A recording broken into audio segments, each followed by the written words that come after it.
अस्सलाम वालेकुम दोस्तों। दूसरे दिन जब हज़रत मूसा अलैहिस्सलाम उसी रास्ते से गुजर रहे थे तो उन्होंने देखा कि वही इसराइली एक और फिरौनी के दस्ते गिरबान हैं।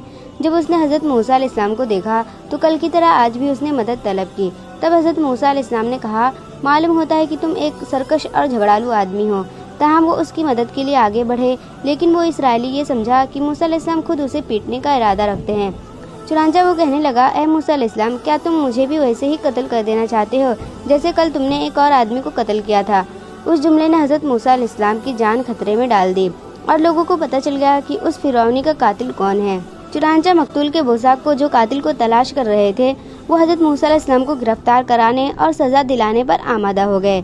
ताहम इस मौका पर भी अल्लाह की रहमत मूसा अलैहिस्सलाम की शामिल हाल हुई और फिरौन का खजानची, जो एक मोमिन था लेकिन अपने ईमान को पोशीदा रखे हुए था, वो फौरन हज़रत मूसा अलैहिस्सलाम के पास पहुँचे और कहने लगा, ए मूसा अलैहिस्सलाम, ये कौम आपको कत्ल करने के दर में है, इसलिए मैं आपको मशवरा देना चाहता हूँ कि जितनी जल्दी हो सके इस शहर से निकल जाए और फिरौनियों के हाथ से अपनी जान बचा ले।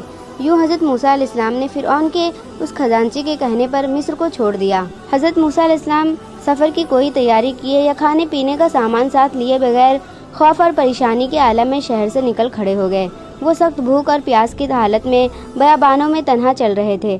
आखिर कई दिन रात के सफ़र के बाद वो मदीन के एक कुएं के पास आ पहुँचे। वहाँ उन्होंने देखा कि कुछ चरवाहे कुएं के किनारे वाक़े दरख्त के नीचे जमा है और अपनी भेड़ों को पानी पिला रहे हैं। उसके साथ ही ये भी देखा कि दो लड़कियां अपनी भेड़ें लिए कुएं से दूर खड़ी है और उनको कुएं के नज़दीक जाने से रोके हुए हैं।